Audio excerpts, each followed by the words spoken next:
Hey YouTube, this is Rob, Chesapeake Picker here. Welcome to the channel. If you're your first time checking out this channel, I am a part-time reseller on eBay and Mercari and some Facebook marketplace as well. I was just outside of Lexington, Kentucky this weekend for my sister-in-law, her marriage, and we had a great time. If you follow me on Instagram, you saw my view from the house we stayed in. It was absolutely gorgeous with all the fall leaves and everything like that. I really wanted to get out and do some sourcing, but it was such a quick trip, so I had to, it was just arrive and go and come back. Made the trip even longer because we went to the wrong part of Kentucky first. We had the wrong city, but the right address, and when we got there, we couldn't quite find it. Found out we were 2.5 hours away from our destination.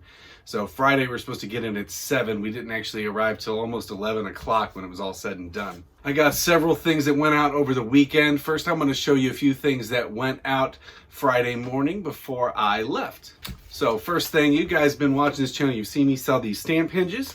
I sold 3 packs of these all to the same buyer. They are $19.95 a piece. That was $59.85 all out to the same buyer. Next up was an item I've had since I was a little kid. I gave it to my son and he never really played with them, so I figured what the heck, I'll go ahead and put them up. This is a foot soldier, vintage from the original Teenage Mutant Ninja Turtles.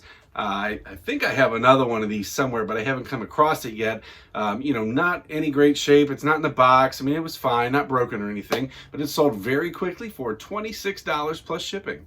Next up, I got this Go Video DVD VCR combo unit. I picked this up at a garage sale a few weeks ago. The DVD part did not work, but the VCR did. I spent somewhere in between $5 and $10 on this. It had the manual, it had the remote and everything, and I sold it for $40 plus shipping.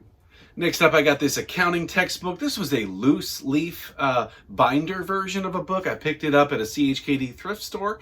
I have probably around 98 cents to $2.98 in this, and it sold rather quickly for $25.70 plus shipping. And then I have this Resistance 3 for PlayStation 3. I picked this up at a churchyard sale for $1, and it sold for $11.95 with free shipping.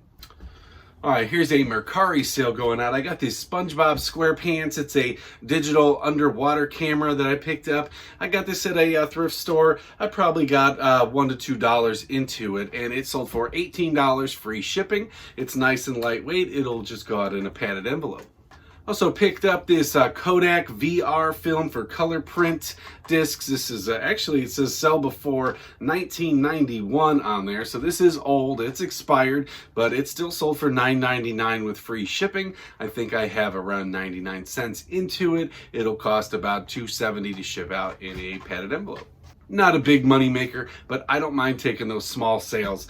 You know, I do see in the comment sections, not so much on my videos yet because this is still a smaller channel, but some of the bigger people like Commonwealth Flipper has addressed this and stuff. He just did recently about people that give him a hard time for picking up those $5 to $10 sales. And, you know, me personally, I don't care how much I'm making something as long as it's profitable and it doesn't take up a lot of space.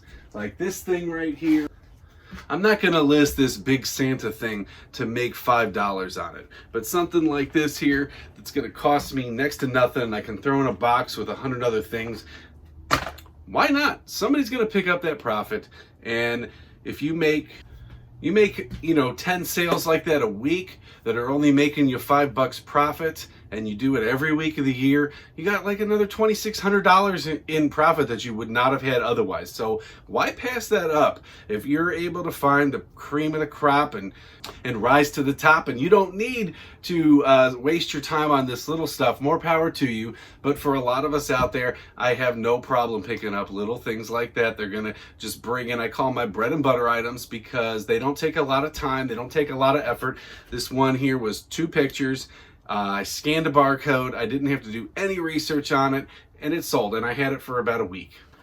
Next thing I got up here is this Yeti fishing rod holster. I picked this up at the Cool Bins. It's an Amazon return warehouse that I've been talking about recently in the videos. So this was on the dollar days that I picked this up, and it sold for $25 plus shipping.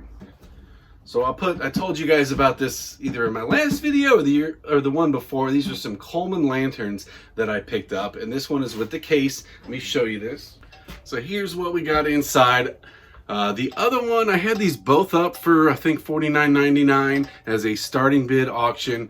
I probably, in retrospect, should have listed the case separate in this, but these aren't in the best condition. As you see, this piece right here has fallen off, so you need a new one up there. It's kind of, you know, rusty and whatnot, but still intact, and I'm sure it still works, but I haven't tested. I have no idea. I think I spent $3 on these at a garage sale each. This is the only one that sold, even though the other one had 14 watchers on it. So I just went ahead and relisted it at the same price. I'm sure it'll sell next week or the week after. This one sold for $56 plus shipping. Total shipping cost and tax and everything is $117 and change on that. It's heavy. I'm probably gonna have to do a lot of packing. You know, there's a chance I could get away with just taking this thing and sticking it right in that case and shipping it out. But being this is glass and it wobbles around, I'm probably going to take this out, box it up separately, and then throw it back in a box with all this other stuff. We'll see on that. Speaking of bread and butter items, I got two of these going out to different buyers. This is a Eisenhower dollars and a Washington quarters number 2. These are just collector books. They sell for $3.50 a piece, and again, I've got a ton of them. I picked these up at a big sale, and I will make over $2,000 after they're all gone. Would I have picked these up on their own? Probably not, but I got a whole big old lot of stuff. They take up one small shelf in my shed, and I just grab them as they go. Like I said, $3.50, whatever, but I'll take that $2,000. This next item up here is out of my big Redskins bulk buy. This is a Daryl Green Danbury mint thing. He's not in the best condition. You see he's got some little nicks and stuff on there, but overall good. He is intact. I had this up originally for $125. I've kind of slowly decreased the price. I did end up selling it for $80 with free shipping. This is going to Wisconsin from Virginia. It'll cost about $8.50 to ship out. Got another pack of stamp hinges going out. This is just one this time, $19.95 plus shipping. Next up, got one of my die-cast cars going out. Big lot of die-cast that I picked up. This one is plastic. Most of them are metal, so it goes in this box here. I just put some bubble wrap in it, and it'll ship out first class. This one sold for $12.99 with free shipping. It'll probably cost around $4 to $5 to ship that out. And we got another die-cast car here. This is a Dave Marcus Monte Carlo, and this one sold for $15 plus shipping. All right, so next up I got, this is a vintage old John Deere tractor, like dinner bell, cast iron. This thing is heavy, can screw that, nail that up to your barn or whatever, or the side of your house. I got this at a garage sale with a whole bunch of stuff. I don't know if I think I showed this in a video a while back. The one thing that I did get out of here, a few videos back, I had sold a bunch of soft bait for, I don't know, like 140 bucks. Hey, what's up? I was gonna let you continue. Oh. But Mom wants you to help me order the thing. Okay, we'll do it when I'm done. I gotta pack all this stuff up, How okay? much longer will you be done? Probably 45 minutes. So I spent $40 total at this yard sale. With that bait, I was already in the profit, and I've sold a few other things that I got, some magazines and stuff like that. This one sold for $45 plus shipping. I picked up this is an AC power adapter. I got this at Goodwill for $1.80. Looks like it is something goes to Santa's Wonderland, so I guess this is meant for more Christmas time and stuff like that, but I'm sure you could use it for whatever. So again, $1.80 in, $19 plus shipping out. So we got a couple updates. If you're new to the channel, you may not remember this. If you've been watching for a while, I had shipped out, it was a whole bunch of Time Life classical music box sets. This was 25 or 26 box sets all in all. They were pretty big, came with 4 cassette tapes each. It was a 57-pound box that I shipped out media mail. I probably should have shipped it into 2 boxes, but I didn't. Lesson learned. So it got caught up in USPS purgatory and was stuck in Tennessee or Texas or whatever. It was like a month and a half it went by that this item did not make it to the buyer. Originally, he had asked for a refund. I told him I wasn't going to refund him until it was actually deemed lost. And then enough time had went by, I kind of told him, I said, hey, you know what? I'll just go ahead and refund you on this thing because I don't think it's going to show up. He replied, Nah, don't worry about it. No hurry. It'll get here when it gets here. So I figured, okay, we'll give it a little more time. Well, it finally arrived and everything seemed to have gone well. He said thank you. He never really commented on the condition or anything. I did ask, but that's fine. It's all in, all good. Refund that because he had opened a case was reversed and I did get paid. So that's great. I don't know if this is a mistake on my part or the buyer's part or whatever, but I did ship out these 2 Star Wars books. This was episode 1 and episode 2 on Mercari, and then they got returned to me and they said that the buyer's address does not exist.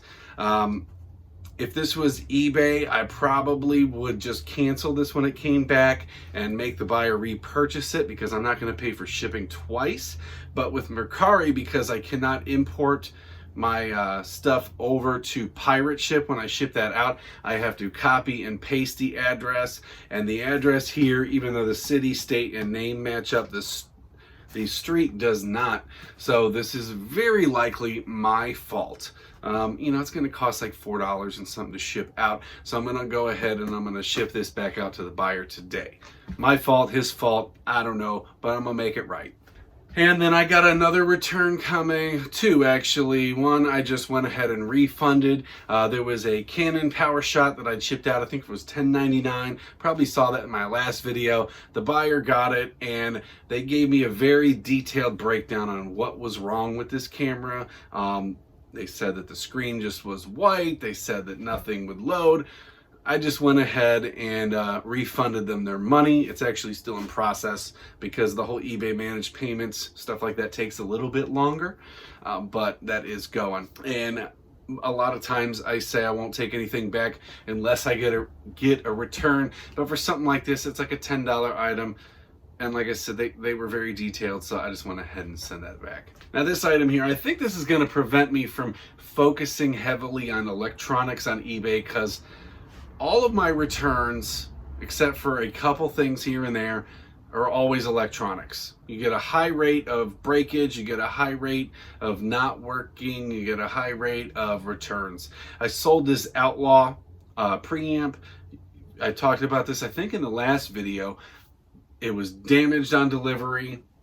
It came back to me. It still worked fine. I listed it again, sold it for like 150 bucks. And I got good feedback on it. Buyer said everything was great. And then they opened up a return the other day and said that the remote does not work once he gets more than 5 feet away, so he wants to return it. And because eBay lets you return things for any reason, luckily he did not say item not as described. Because if they click that item not as described, that's the magic button that makes you pay for it. So he's going to have to pay to ship this back to me, which is perfectly fine because everything works as it's supposed to. I don't know how far away you need to be from a device to use a remote control when it's audio, whatever. I mean, maybe he's all the way in the back of the shed here and he's trying to control his music. I don't know what the range on this thing was supposed to be. All I know is I tested it, it worked, and I shipped it out. But I didn't test it I didn't come all the way back here and make sure it worked. That's a little bit overkill, but I guess that's what he wanted. So I'm going to get that back in the mail. We'll see if he wants to pay for the return shipping. Once he's already opened up that return, he can't go back and make a claim and say, well, I want to do it this way so I can get it for free. So if it comes back, I'll go ahead, refund him his money. And this baby's just going to go up on Facebook Marketplace now because there's no returns. You're going to pick it up from me. We'll meet up in a parking lot somewhere. And good luck to you. Good luck with your life. I don't have to deal with it anymore. I think that's how I'm going to start dealing with a lot of my electronics. Unless it's something really hot, I'm not going to bother with eBay anymore. Unless I, change my mind, which I guess I could.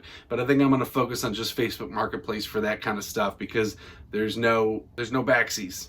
So I think by this point, a lot of people are on eBay managed payments. I know that there's a few people that aren't. I do see some comments in Dominic Primetime Treasure Hunters Facebook group. If you guys aren't already on there, you should check it out. It's the reselling and resource center for eBay, Etsy, all that stuff. I can't remember the full title of it, but you'll find it if you're looking for it.